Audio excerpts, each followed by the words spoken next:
2021년 10월 28일 마크 저커버그는 온라인 연례 행사에서 사명을 메타로 변경하겠다고 공식 발표하면서 메타버스라는 단어를 10번 이상을 말합니다. 소셜미디어에 치중했던 기존 사업 모델을 탈피해서 메타버스를 주력으로 삼겠다는 의지를 보여준 건데요. 단지 의지만 보여준 게 아니라 연간 예산을 이 메타버스에 들이붓습니다. 지금까지 150억 달러, 우리 돈 약 20조 원을 넘게 쏟아부었는데 뚜렷한 성과는 없으면서 적자만 증가시키고 있어요. 당연히 주가는 고점 대비 70%가 빠졌고요.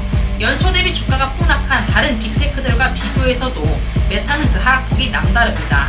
마크 저커버그는 하락의 이유가 단순히 경제 불황 때문이라고 주장하고 있지만 그보다는 메타버스에 이유가 있어 보인다는 게 시장의 시각이죠. 앞으로 메타의 주가가 상승할 것인지에 대해 알아보려면 우리는 페이스북이 처음 시작된 2003년으로 돌아가 이 회사가 지난 20년간 어떻게 성장을 해왔고 마크 저커버그가 어쩌다가 메타버스에 집착하게 되었는지에 대해 살펴봐야 합니다.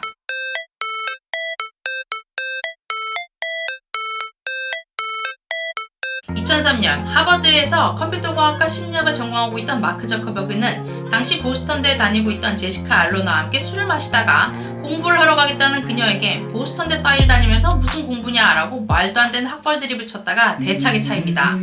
그리고 나서 기숙사에 돌아와 맥주를 마시면서 분풀이로 이상형 월드컵 사이트인 페이스매시를 만들게 되는데요. 이 사이트는 당연히 남학생들 사이에서 엄청난 인기를 끌며 하버드 서버를 다운시키고 여학생들 사이에서는 엄청난 분노의 대상이 되죠.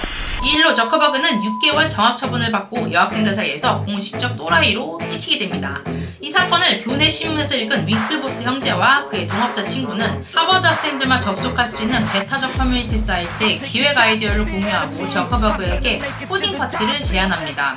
그런데 엄친한 윙클보스가 너의 그 그지 같은 평판을 살리는데 도와주겠다라고 얘기를 하니까 쥐들이 뭔데 하는 생각에 오히려 빡친 저커버그가 기본적인 기획 아이디어만 쏙 빼먹고 코딩은 1도 안 해줍니다. 대신 만나자는 얘기에 학교 과제와 시험 때문에 코딩할 시간이 없다. 차일피일 미루다가 니네 아이디어는 리소스가 없어서 힘들 것 같아 라고 이메일 한 통 띡 보내고 바로 끝냅니다.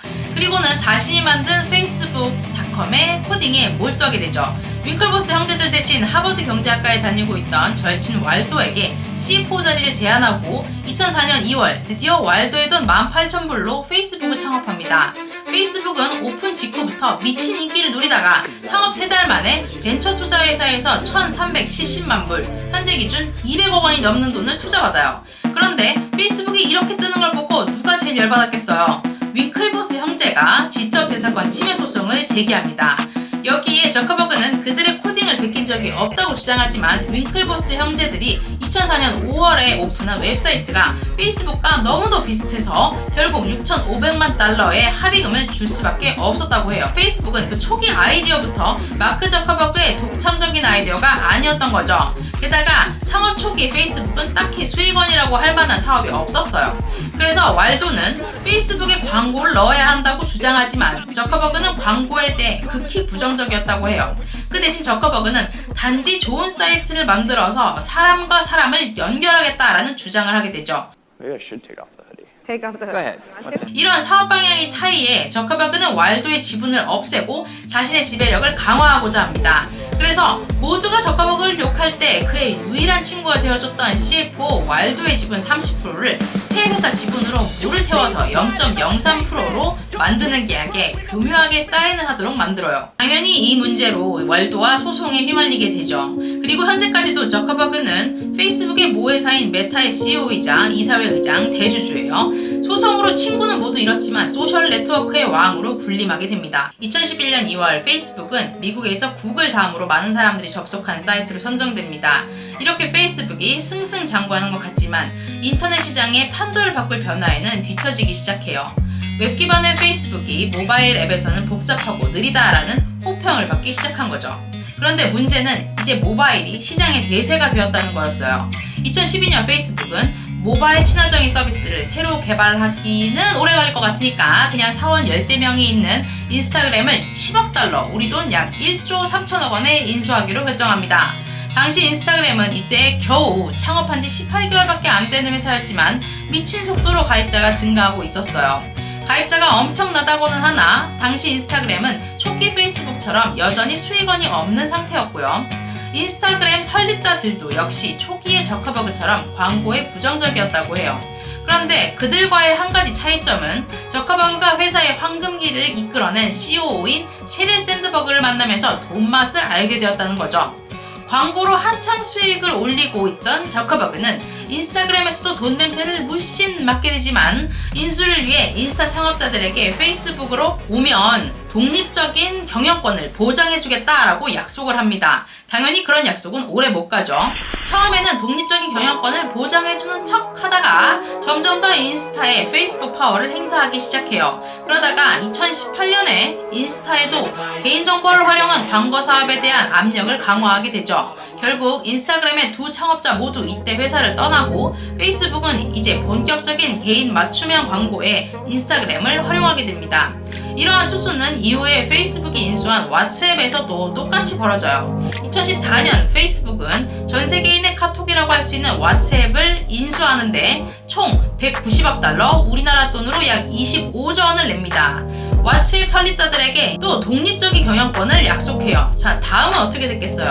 2014년 2월 왓츠앱의 업데이트로 모든 이용자들은 페이스북의 개인정보 공유를 동의하지 않으면 더 이상 왓츠앱을 사용하지 못하게 됩니다. 동의를 하는 순간부터 당신의 위치 정보에서 핸드폰 배터리가 얼마나 남았는지까지 모든 정보가 페이스북 광고에 활용되게 되고요. 결국 왓츠앱의 설립자들도 똑같이 2018년에 페이스북을 떠나게 되죠. 페이스북은 인스타그램과 왓츠앱까지 인수를 하게 되면서 인터넷을 이용하는 거의 모든 이용자의 관심사나 취향을 반영한 표적 광고를 할 수 있게 되었습니다. 이러한 광고 수익은 메타 수익의 95% 이상을 차지한다고 하죠.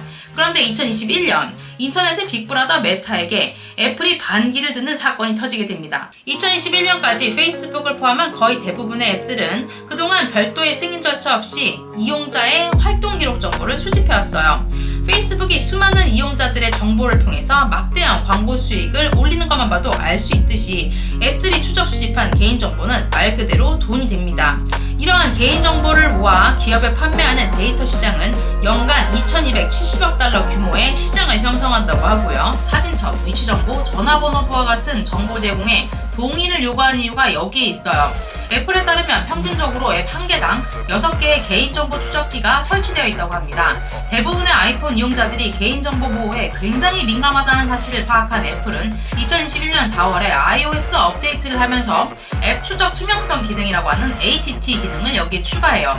이 기능의 추가는 앱을 처음에 실행할 때 해당 앱의 사용 기록 추적 여부를 반드시 이용자에게 묻도록 하여 개인정보 보호가 한층 강화되었다는 것을 의미합니다. 그런데 모바일 데이터 광고 분석 회사인 플러리의 조사에 따르면 미국 이용자의 단 4%만이 iOS의 업데이트 이후에 앱의 활동 기록을 추적해도 좋다라고 대답했다고 해요. 이 얘기는 페이스북의 맞춤형 광고의 정확도가 4%대로 떨어질 수 있다는 걸 의미합니다. 앞으로는 정교한 이용자의 행동 데이터 확보가 전보다 훨씬 더 어려워질 것이고 광고주는 더 이상 페이스북의 광고를 집행해야 될 이유가 없다는 의미이기도 하고요. 메타는 이 업데이트로 회사의 22년 매출이 약 100억 달러, 우리 돈 약 13조 원의 감소를 예상하면서도 미국 주요 일간지에 애플 저격 광고를 내보냅니다. 애플이 개인정보 보호 정책을 시행한다면 맞춤형 광고에 의존하는 전 세계 수백만 중소기업과 소상공인이 피해를 받을 것이다 라고 협박을 하는 거예요. 거기에 애플은 막광고로 대응합니다. 2022년 5월에 애플 광고를 볼게요. 엘리의 데이터 경매라고 적힌 문을 열자 무대에 자신의 모습을 본뜬 홀로그램이 서 있네요. 관중석엔 번호판을 든 사람이 빼곡하고요.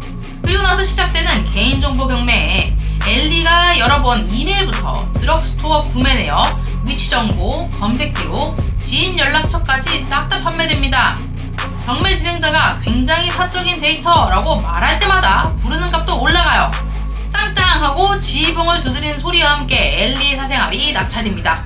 이 모든 과정을 알게 된 실제 엘리가 충격받은 얼굴을 하자 경매 진행자는 말하죠. 섬뜩한 것이 아닙니다. 이것은 장사입니다.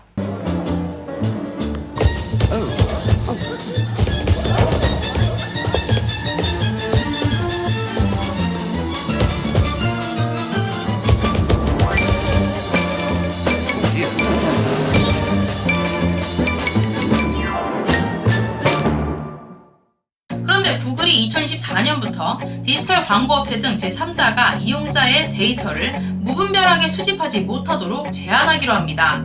즉, 앱 개발사가 함부로 이용자 데이터에 접근하지 못하도록 하겠다, 뭐 이런 거요. 그래도 애플보다는 좀 덜한 게 2년의 유예기간은 줬어요.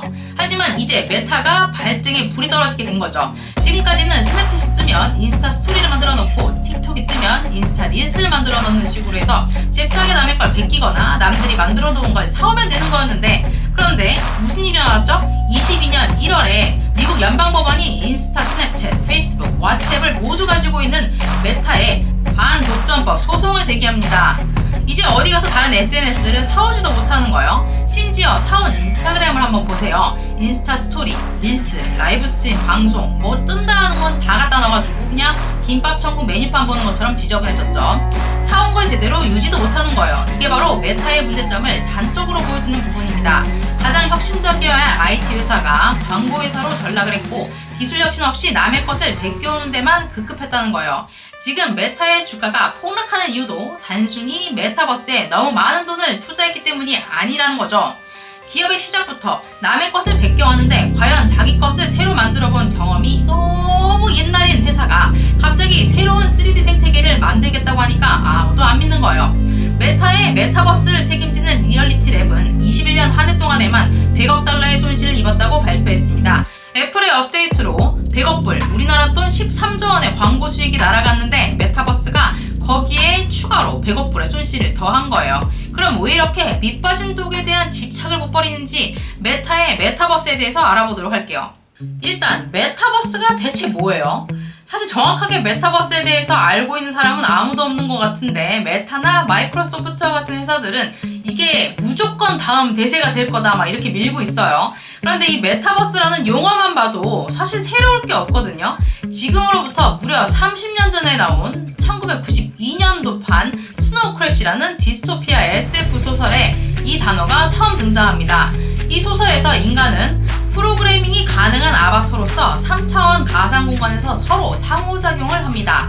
그리고 작가는 이 가상의 장소를 메타버스라고 부르죠. 그럼 대체 메타가 왜 회사 이름까지 바꿔가면서 메타버스에 집착하냐? 혹시 기억하실지 모르겠는데 페이스북도 2013년에 페이스북 폰을 내놓은 적이 있어요. 그러면서 애플이나 구글처럼 자체 OS를 만들어 보려는 시도를 합니다. 지금까지 페이스북이 애플의 아이폰, 구글의 안드로이드 폰에서 정보를 수집하고 광고 사업을 해왔으니까 남의 집 안방에 들어가서 장사를 하는 꼴이었거든요.